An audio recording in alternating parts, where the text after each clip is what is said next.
Hello Team Grant, blessed morning! So for today's video, dahil nasa city ang Daddy Jimmy para sa kanyang music lesson, ay nag-mini grocery naman kaming magnanay. Dahil yung mga pinamili ko 3 days ago ay hindi daw kompleto, sabi ng Daddy Jimmy. Kaya naman, naobliga talaga akong bumalik. Nauna na kinuha ni Baby Jamie ang kanyang favorite na cake. At ako naman ay sobrang nanghinayang dahil hapon na, kaya naman yung bibilhin kong fresh sardines ay ang liliit na, kaya nako next time na lang. Ang sarap nga sa feeling na habang nag-grocery ako ay naaasahan ko na nga ang aking Baby Jamie.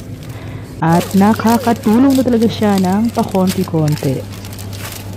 Nagpabili ang Daddy Jimmy ng mixed frozen berries, strawberries, and mango.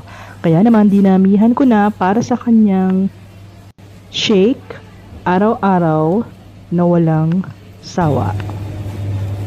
Nagpilin din siya ng fruity yogurt, kaya naman dinamihan ko na at sinabay ko na rin ang yogurt ni Baby Jamie. Yan talaga ang hindi dapat mawala sa ref, ang mga pambansang yogurt. Konti lang naman talaga ang aming mga pinamili, kaya naman nagmamadali na nga ang Baby Jamie dahil magpa-practice pa daw siya ng piano at medyo gumagabi na. At pagdating nga namin ay dumiretso agad siya sa kanyang practice. Anyway guys, thanks for watching. God bless you all.